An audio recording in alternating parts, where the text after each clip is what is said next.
Salam, selamat sore. Bersama saya Pendeta Sugeng Siang dalam acara kita yaitu Mari Kipas PAC. Mari kita kupas dalam pendalaman Alkitab Channel.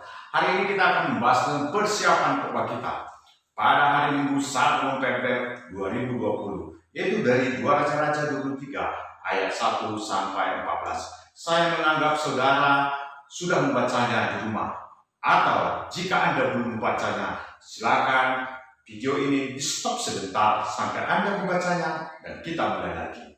Saya anggap saudara sudah membacanya. Salam sejahtera bagi kita semua, dan sejahtera Allah yang melampaui akal dan pikiran menyertai hati dan pikiran kamu sekalian.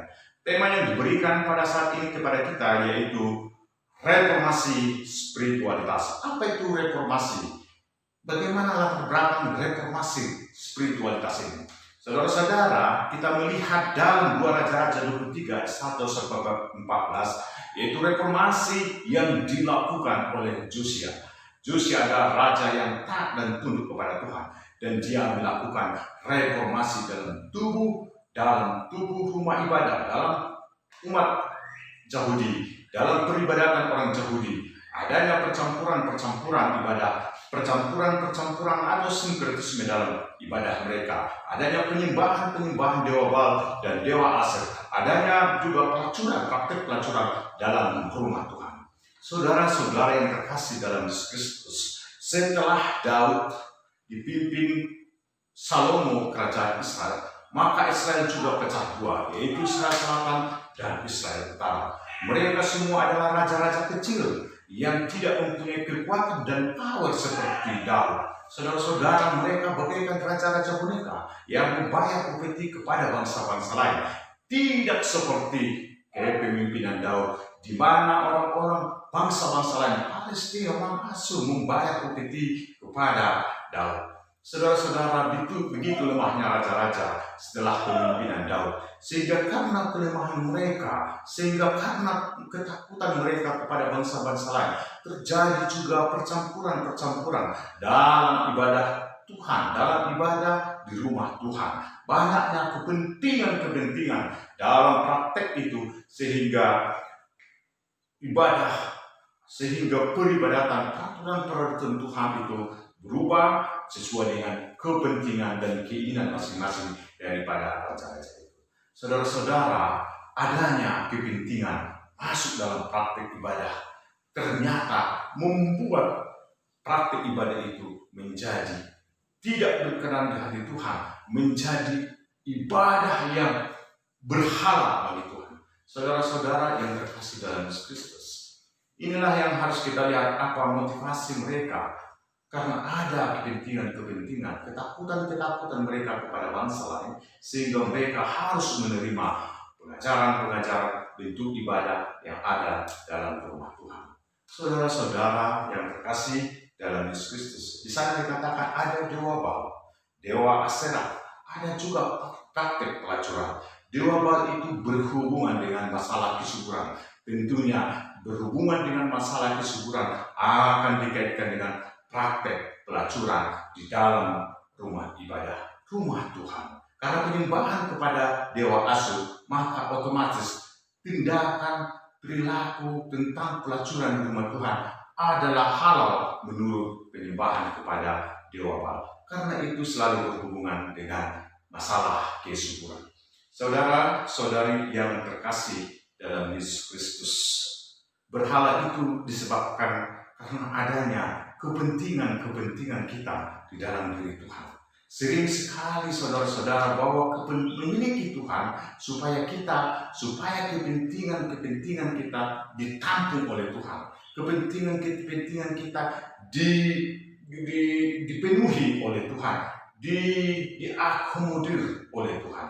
Saudara-saudara, sebagai orang yang beriman, sebagai umat Tuhan yang memuji dan memuliakan Tuhan Allah, yang mengakui Yahweh adalah Tuhan kita, bukan kepentingan kita yang harus terjadi dalam diri Tuhan, tetapi kepentingan Tuhan yang harus terjadi dalam diri kita.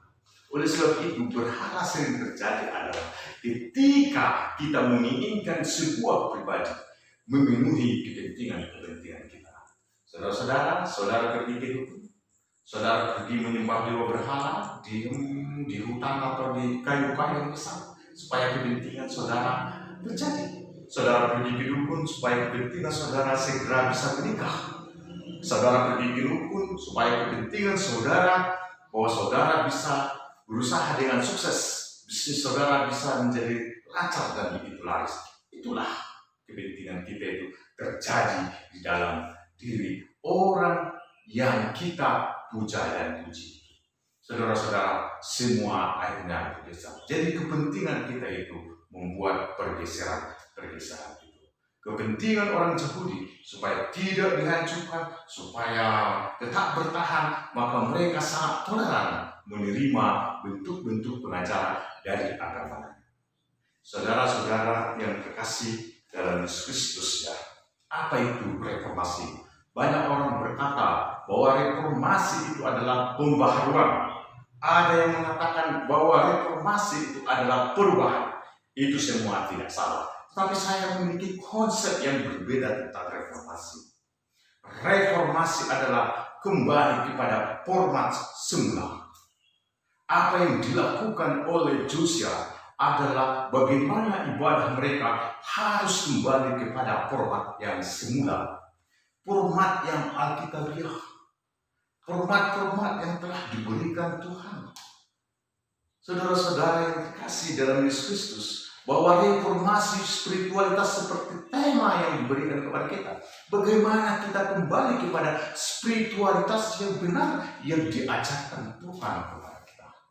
Reformasi di rumah Tuhan yang dilakukan oleh Josia adalah bagaimana kembali kepada format yang semula, bagaimana sejatinya beribadah, memuji, memuliakan Tuhan tanpa adanya dewa-dewa yang asing atau dewa Baal atau dewa matahari. Saudara-saudara yang terkasih dalam Yesus Kristus, kita sebelum membahas tentang reformasi, kita membahas sebelumnya tentang apa itu berhala. Seperti yang saya katakan tadi, bahwa berhala adalah ketika otoritas Tuhan berpindah atau ketergantungan hidup kita berpindah dari Tuhan kepada yang lain. Itulah berhala. Sehingga otoritas Tuhan itu bergeser. Saudara-saudari yang terkasih dalam Yesus Kristus, ketergantungan hidup kita selain pada diri Tuhan, maka itu menurut saya layak disebut berhala. Mungkin sekarang ini kita tidak lagi mengenal dewa matahari, tidak lagi mengenal dewa Baal di sekitar kita saat ini. Tetapi apakah objek-objek lain atau subjek yang lain yang membuat kita ketergantungan hidup kita bergeser dari Tuhan Allah, tetapi kepada pribadi yang lain, kepada benda yang lain. Saudara-saudara yang terkasih dalam Yesus Kristus, banyak sekarang orang memahami berhala itu seperti di tanah Batak, ya, melihat bahwa ulos dan gundam itu adalah sesuatu benda yang haram, adalah berhala, sehingga mereka membakar ulos, sehingga dia tidak berkenan lagi memakai ulos dan tidak memakai gundam sebagainya. Saudara-saudari yang terkasih dalam Yesus Kristus, ulos dipakai dalam rangka keindahan. Itulah yang dipakai oleh orang-orang Batak. Gondang dibunyikan di gereja dalam rangka memanggil roh Tuhan. Memang pada awalnya gondang itu dipakai untuk memanggil roh-roh nenek moyang atau yang disebut dengan sumanotnya nenek moyang orang Batak. Tetapi pertanyaan sekarang, apakah gondang itu menjadi barang haram, menjadi berhala bagi kita orang Kristen yang memakainya di gereja? Tentunya tidak. Yang membuat gondang itu berhala dan tidak berkenan di hati Tuhan adalah motivasi menggerakkan gondang itu.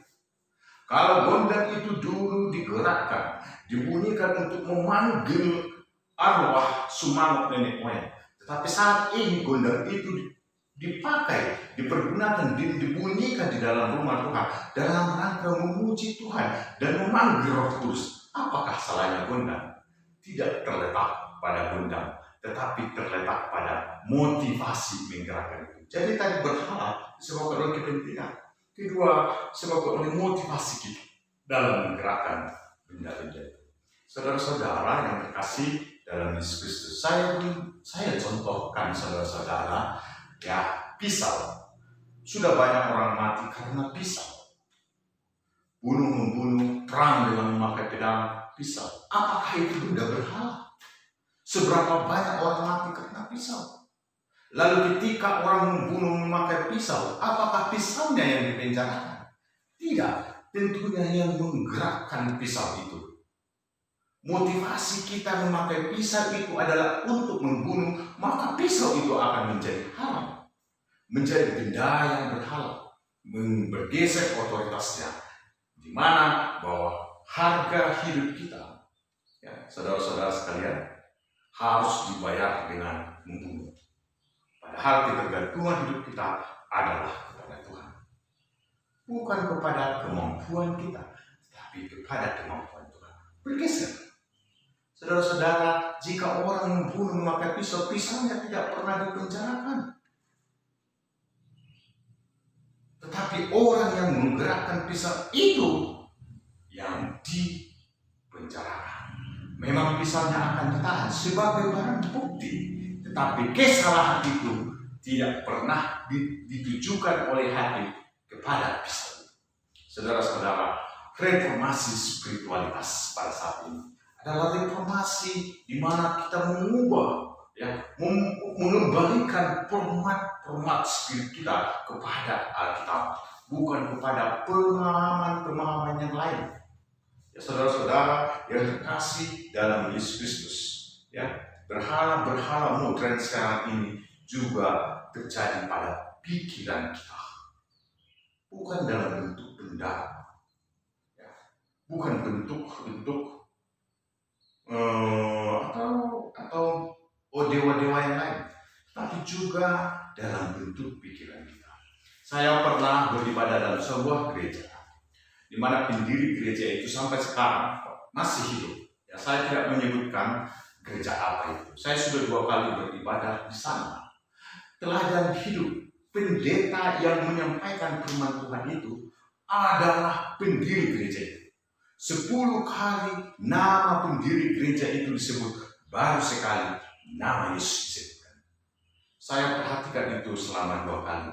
Saya merasa terganggu dengan itu, bahwa patron kita adalah Yesus Kristus, bukan para pendiri-pendiri gereja kita.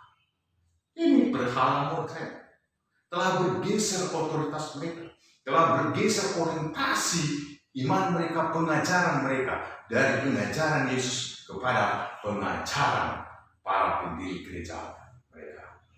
Saya menggolongkan bahwa ini adalah termasuk berhala modern yang terletak pada pikiran kita. Maka pikiran kita bisa menyebabkan kita termasuk pada berhala modern.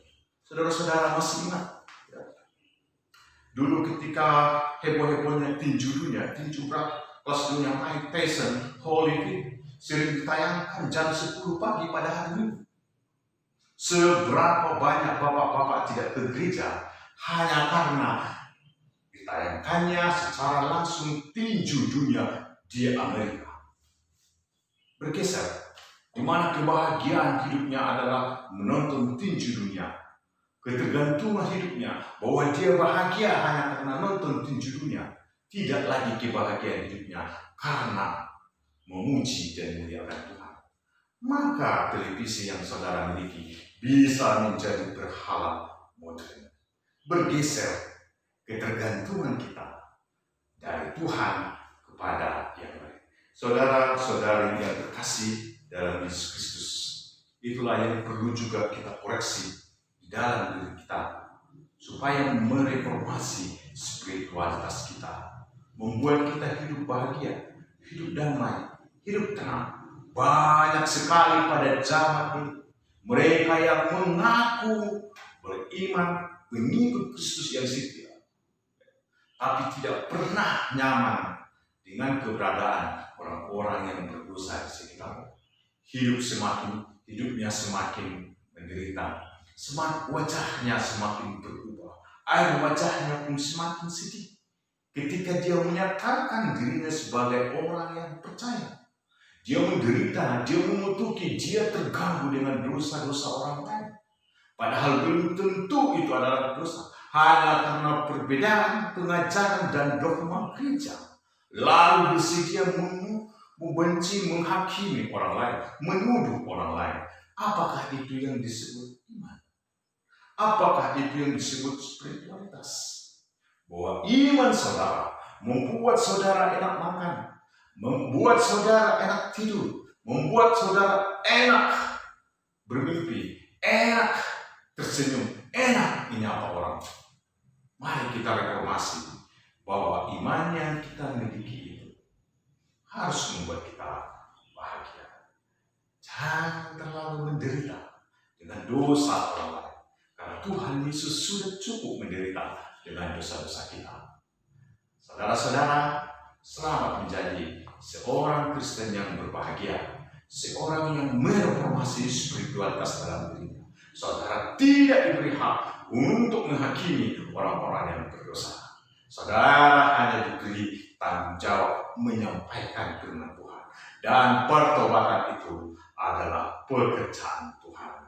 Selamat mereformasi spiritualitas saudara. Selamat saudara kembali ketergantungan kepada benda-benda lain, pada pikiran-pikiran saudara, untuk kembali kepada ketergantungan saudara kepada Tuhan. Salam sejahtera buat kita. Salam